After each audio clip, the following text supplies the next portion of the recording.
तो शुरू करते हैं प्रेमचंद जी की लिखी हुई एक ऐसी ही अनोखी कहानी, प्रतिज्ञा। काशी के आर्य मंदिर में पंडित अमरनाथ का व्याख्यान हो रहा था। श्रोता लोग मंत्रमुग्ध से बैठे सुन रहे थे। प्रोफेसर दाननाथ ने आगे खिसक कर अपने मित्र बाबू अमृत राय के कान में कहा, रटी हुई स्पीच है।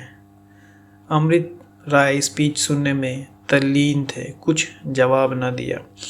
दाननाथ ने फिर कहा, साफ रटी हुई मालूम होती है, बैठना व्यर्थ है, टेनिस का समय निकला जा रहा है।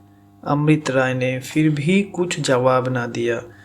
एक क्षण बाद दाननाथ ने फिर कहा, भाई मैं तो जाता हूँ। अमृत राय ने बिना उनकी तरफ देखे ही कहा, जाइए। दाननाथ, तुम कब तक बैठे रहोगे? अमृत राय, मैं तो सारी स्पीच सुनकर जाऊंगा। दाननाथ, बस हो निरे बुद्ध, अरे स्पीच में है क्या, रटकर सुना रहा है। अमृत राय, तो आप जाइए ना, मैं आपको रोका तो नहीं। दाननाथ, अजी घंटों बोलेगा, रांड का चरखा है या स्पीच है। अमृत राय, सुनने दो, क्या बकबक कर रहे हो, तुम्हें जाना हो जाओ, मैं सारी स्पीच सुनकर ही आऊँगा। दाननाथ, पछताओगे, आज प्रेमा भी खेल में आएगी। अमृत राय, तो तुम उससे मेरी तरफ से क्षमा मांग लेना। दाननाथ, मुझे क्या गरज पड़ी है जो आपकी तरफ से क्षमा मांगता फिरूं। अमृत राय, अच्छा ना मांगना, किसी तरह पिंड भी छोड़ो। दाननाथ, इतनी आसानी से छोड़ने वाला आदमी न था। घड़ी निकाल कर देखी, पहलू बदला और अमरनाथ की ओर देखने लगा। उनका ध्यान व्याख्यान पर नहीं,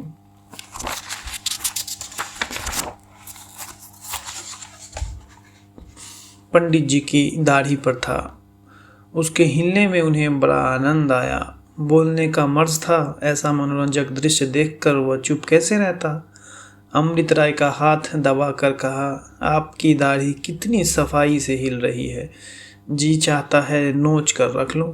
अमृत राय, तुम बड़े अभागे हो जो ऐसे सुंदर व्याख्यान का आनंद नहीं उठा सकते। अमरनाथ जी ने कहा, मैं आपके सामने व्याख्यान देने नहीं आया हूँ। दाननाथ धीरे से, और क्या आप घास खोदने आए हैं? अमरनाथ, बातें बहुत हो चुकी, अब काम करने का समय है। दाननाथ धीरे से, जब आपकी जबान काबू में रहे।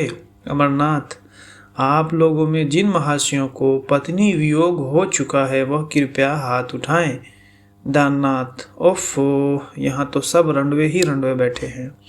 अमरनाथ, आप लोगों में कितने महाशय ऐसे हैं जो वैधव्य की भंवर में पड़ी हुई अबलाओं के साथ अपने कर्तव्य का पालन करने का साहस रखते हैं, कृपया वो हाथ उठाएं रहें।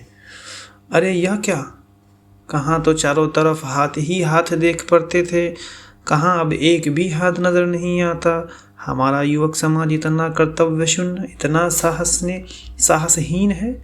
मगर नहीं, वह देखिए, एक हाथ अभी तक उठा हुआ है, वहीं एक हाथ युवक मंडली के ताज की रक्षा कर रहा है। सबकी आंखें उसी तरफ फिर गईं। अरे यह तो बाबू अमृत राय हैं। दाननाथ ने अमृत राय के कान में कहा, यह तुम क्या कर रहे हो, हाथ नीचे करो। अमृत राय ने दृढ़ता से उत्तर दिया, कदम आगे बढ़ाकर फिर पीछे नहीं हटा सकता। वक्ता ने कहा, इतनी बड़ी सभा में केवल एक हाथ उठा देखता हूँ, क्या इतनी बड़ी सभा में केवल एक ही हृदय है और सब पाषाण है? अमृत राय ने दाननाथ के कान में कहा, तुम क्यों हाथ नहीं उठाते? दाननाथ, मुझ में नक्कू बनने का साहस नहीं है। अमरनाथ, अभी तक कोई दूसरा हाथ नहीं उठा, जैसा आपकी इच्छा, मैं किसी को मजबूर नहीं करता। हाँ, इतनी प्रार्थना करता हूँ कि इन बातों को भूल न जाइएगा। बाबू अमृत राय को मैं उनके साहस पर बधाई देता हूँ। सभा विसर्जित हो गई। लोग अपने अपने घर चले। पंडित अमरनाथ भी विदा हुए। केवल एक मनुष्य अभी तक सिर झुकाए सभा भवन में बैठा हुआ था। यह बाबू अमृत राय थे। दाननाथ ने 1 मिनट तक बाहर खड़े होकर उनका इंतज़ार किया, तब भवन में जाकर बोले, अरे तो चलेगा या यहीं बैठे रहोगे? अरे तो चलोगे या यहीं बैठे रहोगे? अमृत राय ने चौंक कर कहा, हाँ हाँ चलो। दोनों मित्र आकर टमटम पर बैठे। टमटम चली। दाननाथ के पेट में चूहे दौड़ रहे थे। बोले, आज तुम्हें यह क्या सूझी? अमृत राय, वही जो तुम्हें नहीं सूझी। दाननाथ, प्रेमा सुनेगी तो क्या कहेगी? अमृत राय, खुश होगी। कम से कम उसे खुश होना चाहिए। अपने मित्रों को कर्तव्य के आगे सिर झुकाते देखकर कौन खुश नहीं होता? दाननाथ, अजी जाओ भी, बातें बनाते हो। उसे तुमसे कितना प्रेम है तुम खूब जानते हो।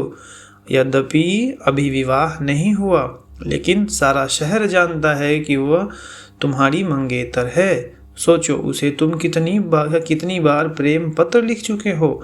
3 साल से वह तुम्हारे नाम पर बैठी है। भले आदमी, ऐसा रत्न तुम्हें संसार में और कहाँ मिलेगा? अगर तुमने उससे विवाह ना किया तो तुम्हारा जीवन नष्ट हो जाएगा। तुम कर्तव्य के नाम पर जो चाहे करो, पर उसे अपने हृदय से नहीं निकाल सकते। अमृत राय, यह मैं खूब समझ रहा हूँ भाई, लेकिन अब मेरा मन कह रहा है कि मुझे उससे विवाह करने का अधिकार नहीं है। पंडित अमरनाथ की बात मेरे दिल में बैठ गई। दाननाथ ने अमरनाथ का नाम आते ही नाक सिकोड़ कर कहा, क्या कहना है, वाह!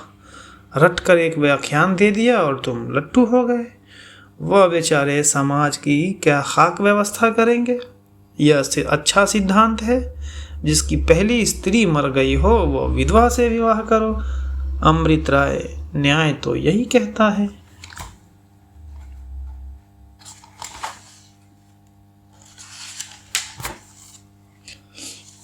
दाननाथ, बस तुम्हारे न्याय पथ पर चलने ही से तो संसार का उद्धार हो जाएगा। तुम अकेले कुछ नहीं कर सकते हो, हाँ नक्कू बन सकते हो। तो धन्यवाद दोस्तों, आज के लिए बस इतना ही। इसका अगला पार्ट अगली वीडियो में। बाय बाय, नमस्कार।